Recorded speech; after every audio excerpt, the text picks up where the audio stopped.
Hi there, it's Lisa Sweeney here from Business in Heels, and I'm here today with lovely Pippa Hansen. Thank you. We're over in Frankston at the Sports Injury Clinic, so on the other side of the bay, and it's a lovely day over here. Thanks for coming across. Yeah, so let me introduce her. Pippa is not only the CEO of the Sports Injury Clinic, but she's lately just taken on a new brand name called the Business Detective. We're going to explore a little bit about how did this come about, because it's so interesting, and you can tell us a little bit about this amazing clinic that you run. So Pippa, tell us about your business. So the Sports Injury Clinic started about 14 years ago now, I think we're up to. I transitioned from a career in policing over to running this business with a business partner. So we were a great partnership. She was a physio and I was the business side, and using my past detective skills to put in processes and policies and really honing in on what it took to run a business. Yeah, that's amazing. So, you've glossed over a lot that's pretty amazing. So, not everyone that comes out of the police force is suited to set up a business. So tell us, and this is not just a very simple business. So how many practitioners do you have working in here, Pippa? So the team altogether is about 60 people now. So we started with 5. I worked reception a couple of times a week when we first opened, but now we're about 60. Yeah, so we're not talking about a little business, we're talking about a big business, and a business that owns its own premises, and it's a pretty, amazing place. Yes, yeah, it is. Yeah. Yep. So how did you go from being a police detective to, and how did you bring some of those skills out? Yeah, I think part of it, I've always had an interest in investing. So property investment has always been something that I've done and been into. So part of it was there. When I was a detective, you investigate crimes. So you're investigating frauds, you're investigating other businesses, and you're seeing the things that are undoing businesses. Okay, yeah. And the things that business owners don't always look for or see coming. They might be blindsided by it.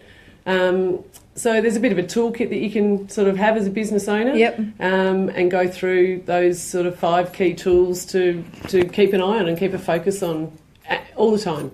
Not just annually, but it's not like you're following an annual business plan, but daily checklist. Yeah, okay. So tell us a little bit, because, being a police detective and now you're in the sports injury business, which, people are going through all sorts of trauma. So it's a very different sort of emotional relationship you have with people. How have you found that? So I think we were talking earlier, and I think one of the challenges for me as a business owner and as a leader at the beginning was when I graduated from policing, I was basically handed trust, respect, problem solver, the go-to person for those things. Yep.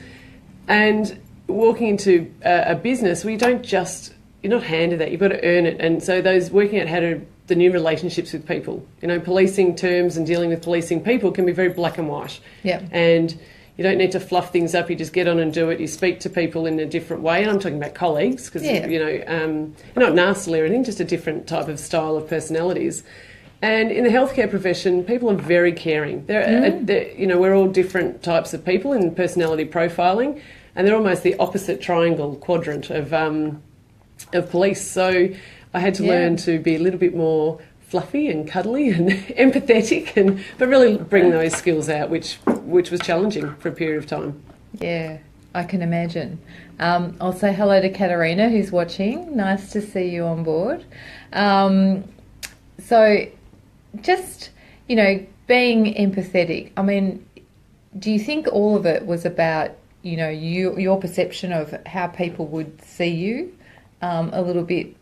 Because, most people have perception of the police force and, thank goodness for the police force is what I say. But, do you have a perception that the public felt the same way about you, or did you actually feel that was hindering? It probably took me a long time to be comfortable to talk about that as my past profession when dealing with my business, because my perception was a lot of the people I dealt with are not victims, but a lot of the people I dealt with were not the nice side of society. So my perception was, if I'm saying it, is that going to be negative damage the business? And so, yes, it did take me a long time to actually be happy to sit and say, well, this is what I used to do. And So I think this is really interesting. So many of us are setting up amazing businesses, and yours is a very mature one. But, people need to accept that your past life, whatever it is, you come in with awesome skills that you can leverage off and make the most of. And I think trying to separate and say you're one person in the past to the person you are today, you're really the sum total of all your skills. Yeah. And a lot of people I see lose some confidence in coming in and setting up their business because they feel that those past skills are not recognised or wanted. And I think what you've done over the last 14 years of integrating that and now bringing out is fabulous.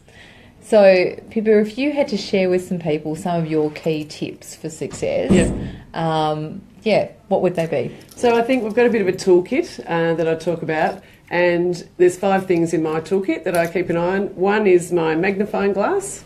Oh, yep. So it's constantly inspecting your business, delving into it, what's really going in. Are today's processes and procedures still relevant, current? Still working for the size of your business? When we moved here, they weren't tight enough. What processes we had for a 6-room clinic compared to a 10-room, 15-room clinic were not. We needed to tighten them up. So constantly keeping an eye on those things. A torch. Stay focused on your business. It's very easy to go off chasing the shiny red apple and every new idea. We all get so much. There's so much out there, so it's easy to say, should I be doing that instead of what I'm doing now? Should I be chasing that rather than set a plan, stick to it, follow it through? Yep. It's not always a straight line.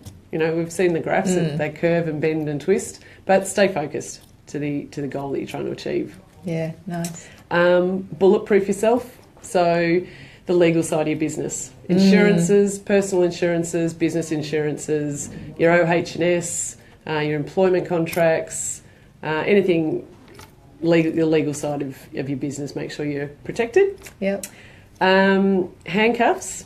So don't be handcuffed to your business. So I love it. A lot of people buy them or just buy themselves a job. So they say, I'm leaving my job because I'm going to set up a business, and they end up working more hours for less money, no life balance, and you've got to enjoy life. You've got to be able to balance both. So work out a way that your business, that you're not handcuffed to it, and it works without you. And some of that comes about staff empowerment. Yeah. And again, the processes that you've got in place. And last but not least, your crew. So your staff, the team, internal and external, networking, we were talking about that before, the connections you have, and working on those. Health and wellbeing of your team, of yourself, and maintaining healthy external relationships with other businesses, friends, family. Yeah, collaborations and the like. So, interestingly enough, Pippa and I met, about 3 years ago, and Pippa was speaking for us at the Mock Cidery. So, her journey over the last couple of years, you've grown enormously, and she's now, public speaking professionally at conferences and the like. So, it's fabulous to see you growing and, pulling. I love the Business Detective. It's so you. It's fabulous. So, if anyone wants Pippa to get in touch with Pippa as a speaker, we put her contact details down on this video. But just think of all those potential stories of growth. I mean, 14 years of business, how you've integrated what were some challenging points to really grow your business.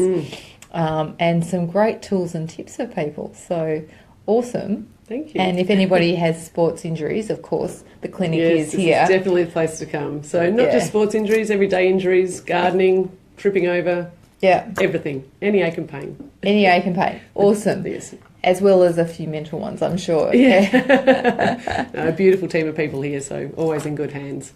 Yeah, and look, if anyone just wants to have a chat to Pippa and ask her, how did you do it? To go from nothing to, 50, 60 people. We were talking earlier about, some of the key tips that Pippa has on just employing people. And, it's hard work to be to be successful. Many of us aspire to it. So good on you for getting there. And I love the fact that you're willing to share what you've learned back out. So yeah, I love it. I think there's, we're all here to support each other and help each other, and that's, I really love sharing that information. Yeah, awesome. Thank you so much. Thanks, Lisa.